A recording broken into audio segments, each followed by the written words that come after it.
Bismillahirrahmanirrahim. Assalamualaikum warahmatullahi wabarakatuh. Alhamdulillahirabbil alamin wassalatu wassalamu ala Rasulillah. Rabbishrah li sadri wa yassir li amri wahlul 'uqdatam min lisani yafqahu qauli. Salam sejahtera untuk kita semua. Baik para pejuang ilmu, selamat datang di channel pembelajaran Amjagoa, yaitu video pembelajaran seputar pendidikan dan konten-konten menarik lainnya. Pada kesempatan kali ini kita akan mempelajari sekaligus membahas mengenai materi sejarah Indonesia, khususnya untuk jenjang SMA, SMK, Madrasah Aliyah dan Sederajat, tepatnya materi kelas 10, yaitu Integrasi Nusantara dan Warisan Pengaruh Islam di Indonesia. Oleh karena itu, mari kita simak videonya sebagai berikut. Integrasi Nusantara pada masa pengaruh Islam. Pada video sebelumnya, kita telah membahas tentang teori-teori pendukung mengenai masuknya agama Islam ke Nusantara atau Indonesia. Di antaranya adalah teori Gujarat yang menyatakan bahwasanya Islam dibawa oleh para pedagang Islam dari Gujarat, India. Kemudian, teori Mekkah yang menjelaskan bahwa pengaruh Islam telah masuk ke Nusantara sekitar abad ke-7 yang dibawa langsung oleh para pedagang Arab. Dan kemudian ada yang dinamakan dengan teori Persia. Pada teori ini menjelaskan bahwa Islam di Indonesia dibawa masuk oleh orang-orang Persia sekitar abad ke-13. Nah, selanjutnya pada video pembelajaran ini kita akan fokus membahas tentang integrasi Nusantara pada masa pengaruh Islam dan warisan pengaruh budaya Islam di Indonesia.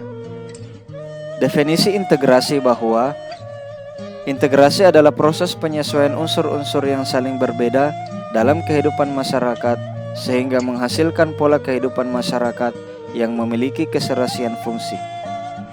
Integrasi juga adalah proses penyatuan atau proses untuk membuat sesuatu menjadi utuh kembali. Selanjutnya tentang integrasi Nusantara pada masa pengaruh Islam, dijelaskan dalam sejarah bahwa melalui jalur perdagangan, agama dan budaya Islam masuk dan berkembang pesat di Nusantara. Pada masa permulaan berdirinya kerajaan-kerajaan Islam, baik di Jawa, Kalimantan, Sulawesi, maupun Maluku, daerah pesisirlah yang menjadi pusat kekuasaan Islam. Salah satu perubahan penting dalam perkembangan Islam di Indonesia adalah pertumbuhan kota-kota, baik kota pelabuhan maupun ibu kota kerajaan.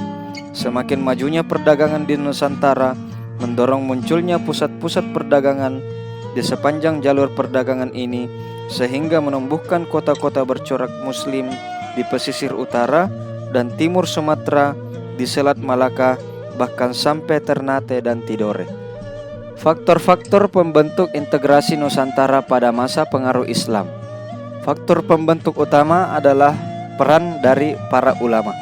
Peranan para ulama dalam proses integrasi agama Islam yang masuk dan berkembang di Nusantara mengajarkan kebersamaan dan mengembangkan toleransi dalam kehidupan beragama. Sehingga hal inilah yang menyebabkan ajaran agama Islam cepat diterima dan berkembang di Nusantara. Faktor pembentuk yang kedua adalah peran pedagang. Pada masa pengaruh Islam di Indonesia, para pedagang Islam menjadi motor penggerak terjadinya proses integrasi. Hal ini dikarenakan ajaran Islam tidak membedakan manusia baik berdasarkan kasta, agama maupun etnis. Bagi para pedagang Islam yang terpenting adalah perdagangan yang saling menguntungkan. Selain berdagang dengan sesama muslim, para pedagang Islam juga terbuka terhadap para pedagang non-Islam seperti Cina, Champa yang ada di Vietnam, Inggris, dan Portugis. Faktor pembentuk yang ketiga adalah peran bahasa. Seiring dengan penyebaran perkembangan Islam di Nusantara, bahasa Melayu mempunyai peranan yang besar dalam proses integrasi Nusantara. Bahasa Melayu dipergunakan di kota-kota pelabuhan seperti Malaka, Pasai, Aceh, Banten, dan Gresik, hingga mendorong suku-suku bangsa lain mempelajari dan menggunakannya. Jadi, ketiga faktor ini merupakan pembentuk integrasi Nusantara pada masa pengaruh Islam atau menyatunya Nusantara pada masa pengaruh Islam. Pembahasan selanjutnya adalah warisan pengaruh budaya Islam. Yang pertama adalah dari segi bangunan. Pengaruh Islam di Indonesia meninggalkan banyak bangunan bersejarah, peninggalan-peninggalan kerajaan Islam. Peninggalan-peninggalan tersebut antara lain berupa masjid, makam, dan nisan serta keraton. Masjid-masjid kuno peninggalan sejarah yang dapat kita lihat antara lain Masjid Demak, Masjid Banten, Masjid Kudus, dan Masjid Agung di Aceh. Dari segi bangunan, peninggalan selanjutnya adalah adanya makam kuno peninggalan Islam antara lain Kompleks Makam Raja-Raja Mataram di Imogiri dan Kompleks Makam Sunan Gunung Jati di Cirebon serta Kompleks Makam Sunan Kalijaga di Kadilangu, Demak. Warisan selanjutnya untuk bangunan yaitu keraton. Peninggalan kerajaan Islam yang masih ada di Indonesia hingga saat ini antara lain Keraton Kesepuhan dan Kanoman di Cirebon, Keraton Mangkunegaran dan Pakubuwono di Solo, dan keraton yang ada di Yogyakarta. Warisan selanjutnya adalah karya seni.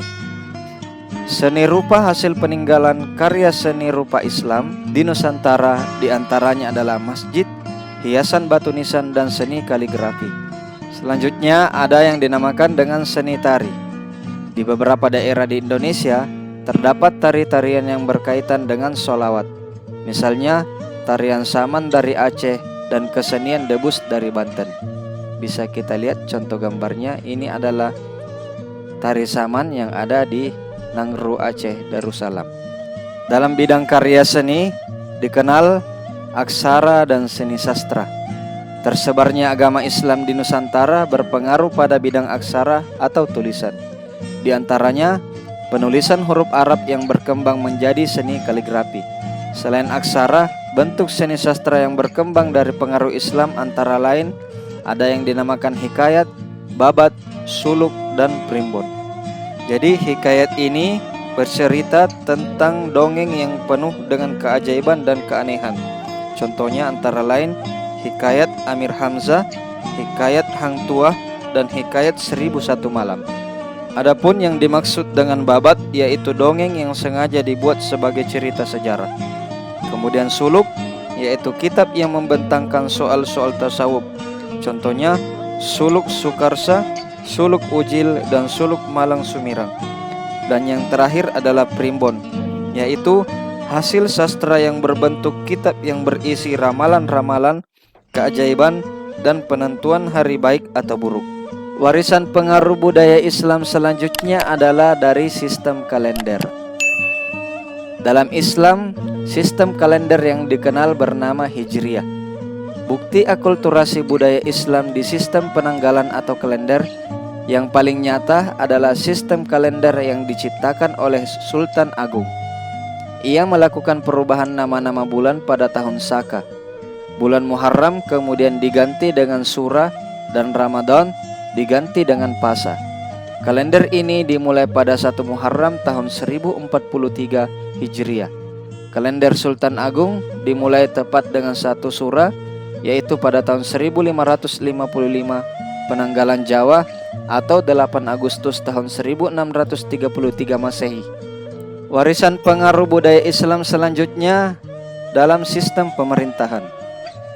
Sejak masuknya kebudayaan Islam di Nusantara, tampak pada penyebutan raja tidak lagi disebut sebagai maharaja, melainkan diganti dengan sebutan sultan atau suwanan atau susuhunan, panembahan, dan maulana. Selanjutnya yang kelima yaitu sistem pendidikan. Sistem pendidikan berupa pondok pesantren merupakan warisan pengaruh budaya Islam di Indonesia, yang dimana tempat para santri dididik berbagai macam ilmu agama oleh para kiai, antara lain Al-Quran, hadis, fikih, tauhid, dan bahasa Arab. Dan warisan pengaruh budaya Islam yang terakhir ada yang dikenal dengan upacara selamatan atau bancaan, haul, dan upacara sekaten. Upacara selamatan atau bancaan ditujukan untuk meminta keselamatan bagi seseorang atau salah satu orang keluarga. Upacara selamatan biasanya diadakan di rumah suatu keluarga dan dihadiri anggota keluarga, tetangga, dan kerabat dekat lainnya. Selamatan mengundang modin atau tokoh agama untuk memberikan doa. Kemudian yang dimaksud dengan haul adalah peringatan genap atau 1 tahun seseorang meninggal. Gema haul akan lebih terasa dahsyat apabila yang meninggal itu adalah seorang tokoh karismatik, ulama besar, atau pendiri sebuah pesantren. Rangkaian acaranya biasanya dapat bervariasi, ada berupa pengajian dan tahlil akbar, seperti yang kita lihat pada contoh gambar ini. Kemudian yang terakhir adalah upacara sekaten, yaitu dalam terminologinya bermakna penghibur sesak hati atau sesak hatian atau sekaten. Pada zaman para wali kemudian diubah menjadi syahadatain. Baik, demikianlah penjelasan sekaligus pembahasan mengenai materi integrasi Nusantara pada masa pengaruh Islam dan warisan pengaruh budaya Islam di Indonesia. Mudah-mudahan dapat kalian mengerti sekaligus kalian pahami dengan baik. Apabila ada yang ingin ditanyakan, silahkan kalian tulis di kolom komentar. Dan jangan lupa dukung terus channel ini dengan cara mengklik tombol subscribe sekaligus nyalakan loncengnya. Dan satu lagi, kalian share video ini ke rekan-rekan kalian yang lain supaya menambah kebermanfaatan. Baik, demikianlah penjelasan materi dari saya. Sampai jumpa di video berikutnya. Wabillahi taufiq wal hidayah. Wassalamualaikum warahmatullahi wabarakatuh.